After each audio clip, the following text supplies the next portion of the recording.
गड़े हुए खजाने का रहस्य। बहुत समय पहले एक दूरस्थ रियासत में एक ऐसा खजाना दफन था जिसकी तलाश में अनगिनत वीरों ने अपनी जान गंवा दी थी। कहा जाता था कि उस खजाने का नक्शा खुद एक रहस्यमयी भाषा में लिखा गया था जिसे समझना आसान नहीं था। जो भी उस नक्शे को पढ़ने की कोशिश करता या तो पागल हो जाता या फिर हमेशा के लिए गायब। वही नक्शा एक दिन राजकुमार वीर सिंह के हाथ लगा, अपने पुरखों की विरासत के रूप में। वीर सिंह न केवल बलशाली और निर्भीक योद्धा था, बल्कि अद्भुत बुद्धिमत्ता का धनी भी।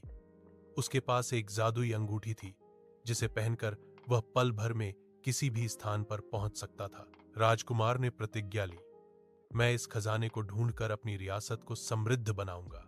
उसकी इस यात्रा में उसका एक प्रिय मित्र भी साथ हुआ, मायावी तंत्रों का स्वामी। दोनों ने नक्शे के रहस्य को समझने में कई रातें बिताईं।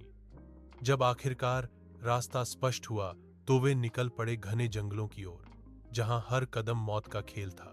रात का अंधेरा, आसमान में गड़गड़ाते बादल और हवा में डर की गंध। घने जंगल में चलते हुए अचानक पेड़ों की शाखाओं से झपटे जंगली भेड़िए, आंखों में आग और दांतों में खून की प्यास। वीर सिंह ने अपनी तलवार खींची, जय माता दी की गूंज के साथ एक ही वार में 2 भेड़ियों को धराशायी कर दिया। उसके दोस्त ने अपने मंत्रों से एक अग्निचक्र बनाया जिसने बाकी जानवरों को भगा दिया। कई दिनों की यात्रा के बाद वे पहुंचे काली गुफा के मुहाने पर, जहां से निकल रही थी ठंडी हवा और फुफकारों की आवाजें। अंदर घुसते ही दिखे विशाल सर्प, जिनकी चमड़ी लोहे जैसी कठोर थी और आंखें अंगारे जैसी लाल। राजकुमार ने तलवार उठाई, सर्पों ने झपट्टा मारा।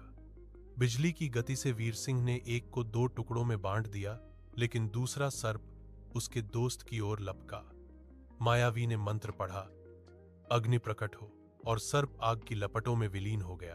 अंततः दोनों पहुंचे एक चमकते कक्ष में, जहां पत्थर की मूर्तियों के बीच रखी थी सोने और हीरों से जड़ी संदूक। जैसे ही वीर सिंह ने अंगूठी चमकाई, संदूक खुल गई और भीतर से प्रकाश की लहर फैल गई। रियासत का खोया हुआ खजाना अब उनके सामने था। वे जब लौटे तो रियासत में खुशियों का सैलाब उमड़ पड़ा। सोना, जवाहरात, अनाज और संपत्ति, सब कुछ प्रचुर मात्रा में था।